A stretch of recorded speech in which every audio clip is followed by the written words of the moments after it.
Many of us won't even speak the word, instead referring to it as the big C. Yet ignoring this invasive disease certainly does not make it go away.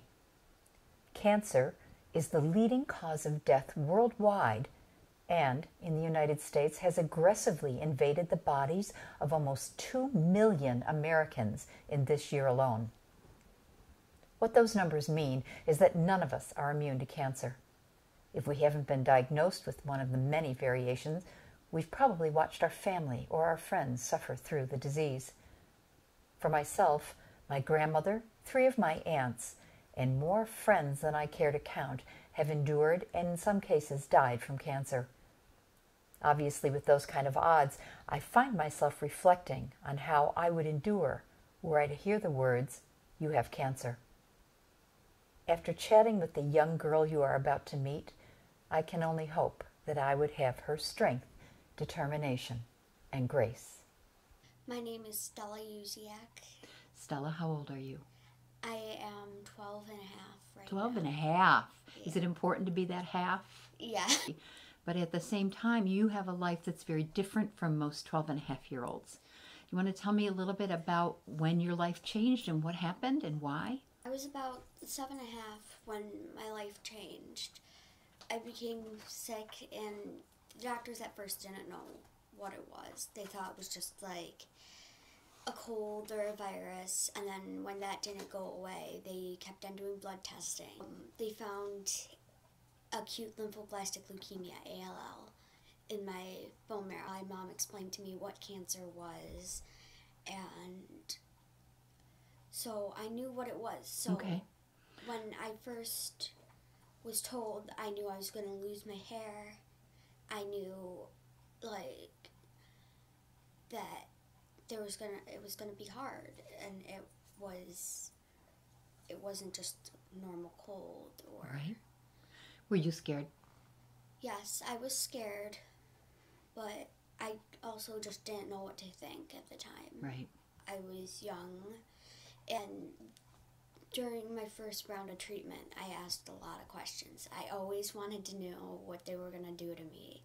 Were the doctors surprised by that, or do most people ask a lot of questions, do you think? I tended to know more than most of the other kids. What makes you so curious? Well, I just wanted to know what they were going to do to me, to know what was going to happen. I had lots of anxiety before treatment, so I always had to be in control of the situation. I had to know what was going on. Have you always been somebody who likes to be in control, or did it happen after you were diagnosed? I think I've always been someone who likes to be in control. For the next 2.5 years, Stella, her family, and her doctors did all they could to control her cancer. The chemotherapy treatments were intense and aggressive. As anticipated, Stella lost her hair, and her body became bloated with the powerful anti-cancer drugs. But at the end of the day, all was well, as on June 22, 2014, Stella officially completed her treatments. That celebration extended to a year and a month later, when Stella was officially given the all clear to only return to the hospital for monitoring every other month. After more than 3 years of life defined by needles, IV bags, and debilitating treatments, Stella was once again a kid again. For 1 whole month. My mom and dad were standing there, and my doctor knelt down next to my bed, and she told me, Stella, your bone marrow results came back. And I'm like, okay.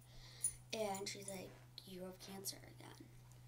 And at the time, my parents were like, you can yell, scream, and do whatever you want, but I just felt defeated.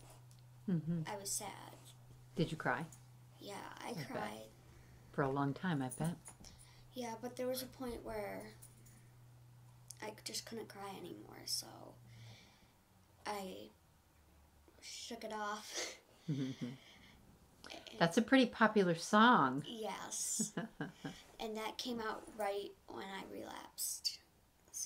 So that became important to you. Yeah. Good for you. Became our motto. Stella's treatments this time moved into the aggressive and the experimental, as both the doctors and her mother pursued treatments they hoped would work. In the end, after enduring numerous pre-treatment complications, including shingles, a possible fungal infection in her lungs, and the growth of mold on her head, Stella was finally cleared for a bone marrow transplant. So you got your bone marrow transplant. Now, was that done in Buffalo, or did Yes, you? Okay. we did that in Buffalo. And now I have heard, I've been blessed that I don't have to know this, but I've heard that it's a very painful operation. Was it difficult for you? The operation itself, it's not even a surgery. Okay. It's blood transfusion. It's a Okay. bag of blood and cells, and it goes through the IV, but it's a very hard process because first they have to tear your body down before they build it up. So, Why?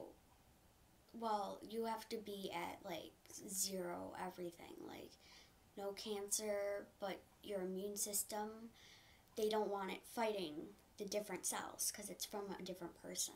Okay.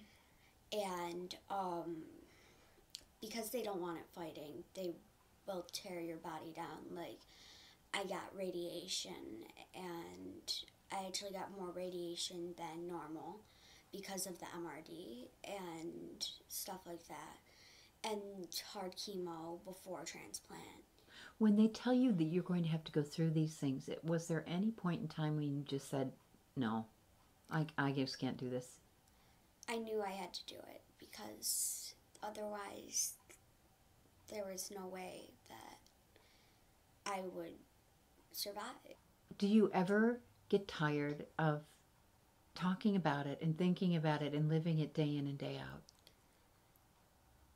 Talking about it, no, because when I talk about it, I want to inspire other people, and I want to help out other people that are going through it, and just be there for them. Why? Why do you want to do that?